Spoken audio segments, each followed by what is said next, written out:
सहगल के लिए पोस्ट। किसका है? सहगल के लिए चिट्ठी है, सीके सहगल, चिरंजीव कुमार सहगल। चिरंजीव कुमार सहगल? वो तो मैं ही हूँ। तो लीजिए ना। तो दे दो ना। कमाल है, बात करता है। वाह रे सहगल, तुझे भी शादी के कार्ड आने लगा है। तेरा भी वक्त आ गया है। लगता है अब तू भी बड़ा आदमी बन गया है। ओ माय गॉड, नो, मेरी जगह कोई और नहीं ले सकता है। नेवर। आप लोग जाकर खाना खा लीजिए।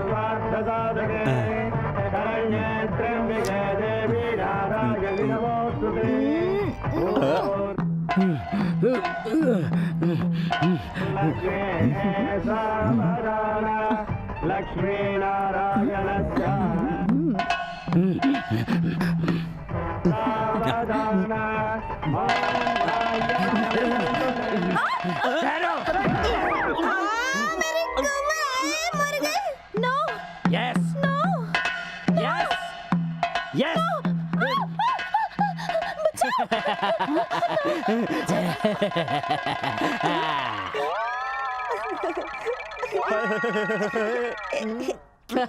क्यों, क्या समझ लिया था? तेरी इतनी हिम्मत। वो तुम्हारे खानदान की निशानी है। अभी मैं बाटा वो मेरे जूते का नाम है रे। मेरी बेटी की जिंदगी में तूने आग लगा दी टकले। फिक्र मत करो सासू जी, मेरा जो बेटा होगा उसी से तुम्हारी चिता को आग लगवाऊंगा।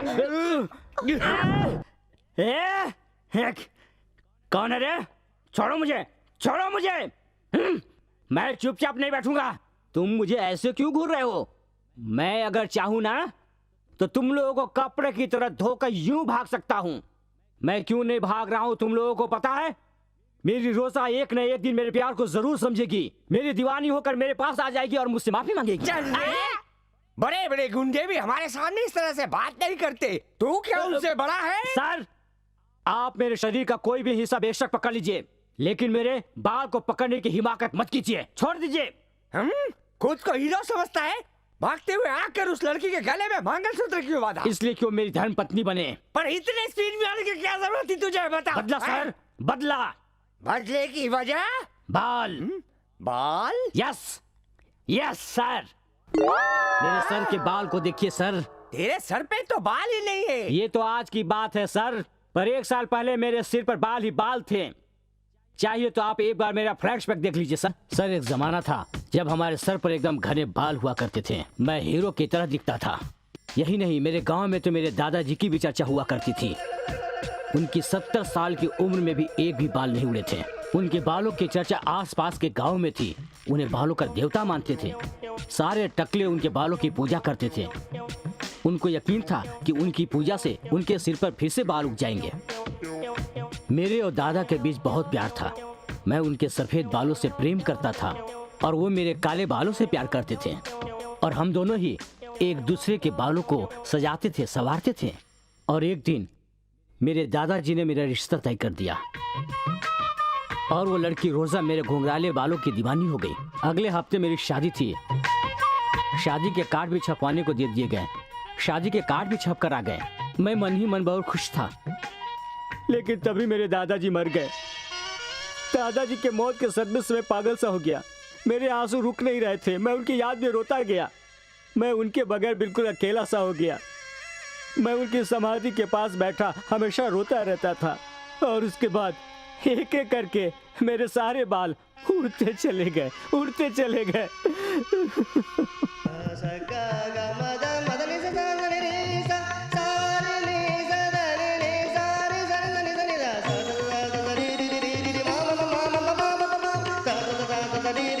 वक्त गुजरता गया और मेरे सिर के सारे बाल उड़ गए। और एक दिन अचानक मेरे सास ससुर और मेरे होने वाली पत्नी मेरे घर पर आए। मैंने सोचा मेरी शादी के फिर से मुहूर्त निकालने के लिए आए हैं, पर ससुर ने कहा यह शादी नहीं हो सकती। मैं शौक में आकर वजह पूछा। मेरी सास ने कहा मेरी बेटी टकले से शादी नहीं कर सकती। यह सुनकर मैं और शॉक्ड हो गया। मैंने कहा शराबी जुआरी को इनकार कर सकती है, लेकिन टकले को इनकार क्यों कर रही है? ये कहाँ का इंसाफ है? मैं रोया, गिड़गिड़ाया, पाँव पकड़ा। लेकिन अगर आदमी दुबला हो गया हो तो वो मोटा हो सकता है, अगर मोटा हो गया हो तो दुबला हो सकता है, पर इस टकले का कोई इलाज नहीं है। पर टकला आदमी नालायक तो नहीं होता ना? करेक्ट है टकले, मेरी बेटी का मानना है कि टकले के सर पर सहरा नहीं टिकेगा, लोग हंसेंगे, मजाक उड़ाएंगे। अगर ऐसी बात है सर तो हम लोग कोर्ट मैरिज कर लेते हैं सर। मेरी बेटी ने तुम्हारे घुंघराले बाल देख के पसंद किया था।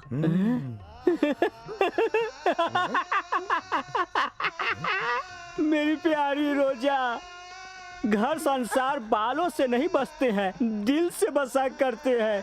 जो सच्चे प्रेमी होते हैं वो चेहरा वगैरह नहीं देखते हैं।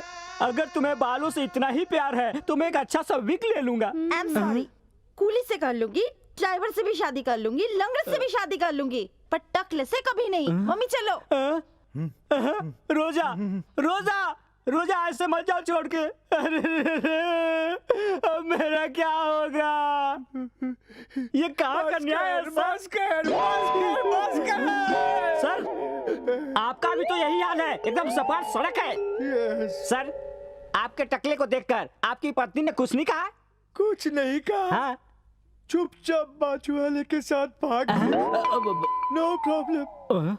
डोंट वरी माय बॉय, वो घमंडी लड़की को लेकर आऊंगा और तुम्हारा घर संसार बनाऊंगा। This is my promise. Sir, मैं इनके ससुराल गया हुआ था सर, वहाँ ताला लगा हुआ है सर।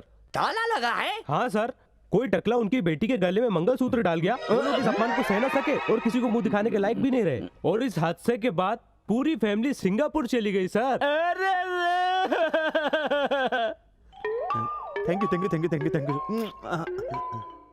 सिंगापुर चले गए हैं ये सोचकर ये टकला इन्हें भूल जाएगा, और उस रोजा की शादी मैं किसी सेकंड हैंड पागल से करवा दूंगा, और उसके बाद उसकी छोटी बहन से मैं शादी कर लूंगा। आहा, लेकिन क्या ऐसा पागल मुझे मिलेगा जिसके सर पर बाल ही बाल हो? कहाँ मिलेगा ऐसा पागल? मेरा दिल तोता बन जाए, कसम मिट्टू मिट्टू बोले हाय। देखो देखो, ये ना गिरिराज है, इसकी शादी हमारी त्रिशा से होने वाली है। हाय गिरी। हेलो दादी, मेरी दादी, प्यारी दादी, कैसा मेला लगा है? कैसी हो दादी? Fine fine. ये सब जो कन्याएं बैठी हुई है ना, अपनी त्रिशा की फ्रेंड्स हेलो है। हेलो, आप अचार बेचते हैं क्या? इतनी बेकार किस्मत नहीं है मेरी। अपनी त्रिशा के लिए अचार और खाने के लिए चीजें लेकर आया हूँ। सॉरी गिरिराज, त्रिशा इस हालत में नहीं है कि अचार खाए। क्या हुआ मेरी त्रिशा को? आप सुनेंगे तो शॉक्ड हो जाएंगे। मेरी बॉडी आयरन की है, मैं शॉक नहीं होऊंगा। बोलो कैसे बताऊं? बोलो। अगर तुझे बताऊंगी तो तू गुस्से के मारे चिल्लाने लगेगा। अरे, जल जाने के लिए, राख हो जाने के लिए? क्या मैं कोई लकड़ी हूँ जो जल करके राख हो जाऊंगा? बोलिए दादी, बोलिए। मेरी त्रिशा बंसी नाम के एक स्मार्ट लड़के के साथ। बंसी नाम के स्मार्ट बॉय के साथ? देखा बिना बोले गुस्सा आ गया ना। अरे आप इसे गुस्सा बोल रही हैं? हमारे एरिया में तो इसे खुशी कहते हैं। क्या है ना गिरी जी, तुम्हारी होने वाली बीवी त्रिशा बंसी नाम के लड़के के प्यार में पड़ गई है। तुम्हारा वजन कितना है बताओ? 50 किलो। हाँ, अब मेरा वजन बताओ। वजन नापने के लिए वेट मीटर होते हैं बाबू। इतने करीब आओगे तो दिल आ जाएगा, और करीब आओगे तो पेट आ जाएगा। तुम्हें क्या चाहिए त्रिशा? कौन है? मैं हूँ जहाँपना, आपका इकलौता सेनापति। बंशी, अगला जन्म पिछला जन्म बोलकर हमारी त्रिशा को बेवकूफ बनाता है तू। मेरी होने वाली बीबी को झूठी झूठी कहानी बताकर फंसा लिया है तुमने इसको। मैं बेवकूफ बनने वाला बिल्कुल नहीं हूँ। ओए मोशाद अली! अरे इस जन्म में हमको अलग करने के लिए तो पैदा हुआ हो तो मैं तुम्हें छोड़ूंगा नहीं बदमाश। पता है कौन है? गिरिराज है। अरे इस जन्म में तो ये तुम्हारा बावर्ची है, पिछले जन्म में बड़ा धोखेबाज था। धोखेबाज नहीं हूँ। क्या यही धोखेबाज था? इसी ने हमारे पिताजी को हमारे प्यार के बारे में भड़काया था। मैं तुम्हें छोड़ूंगा नहीं। मैं धोखेबाज नहीं हूँ। नहीं छोड़ो से। तुमने वापस जन्म क्यों लिया? बोलो ना। मैंने कहाँ जन्म ले लिया? मैं तो पैदा हो गया जहाँपना। छोड़ो मुझे। अरे त्रिशा बोलो, मारे मुझे लेकिन जान से न मारे। भागो ना भाई। अरे ये क्या शकुंतला दीदी, मैं इतना सीरियस बात बोल रहा हूँ और आप हैं कि मेरी बात को मजाक में ले रही हैं। जोक नहीं तो क्या है भैया, सलीम फिर से पैदा हुआ है और हमारी बेटी अनारकली। किसी से कहना मत, पागल तुम्हारा बेटा नहीं तुम हो जो मान रहे मतलब आपको मेरी बातों पे यकीन नहीं है? क्यों तेरी बातों पर यकीन करे? लगता है जीजा जी पेपर के अलावा हमारी बातें भी सुन रहे हैं। और नहीं तो क्या, सलीम पैदा हुआ फिर देवदास भी पैदा होगा। अगर ऐसा होता तो गांव की मौसी मुझे बता देती। मुझे भी आप ही के गांव की मौसी ने बताया। मेरे बेटे ने हकीकत जानने के लिए बुद्धू बनने का नाटक किया है। मेरे बेटे ने उस लड़के को कहा मैं पिछले जन्म में मैं तुम्हारा दुश्मन हुआ करता था और धुलाई कर डाली, और त्रिशा को पिछला जन्म याद आ गई। क्या मेरी बेटी को पिछले जन्म की बात याद आ गई? याद आई या नाटक कर रही है? लेकिन पूरे शहर में दोनों के प्यार के चर्चे हैं।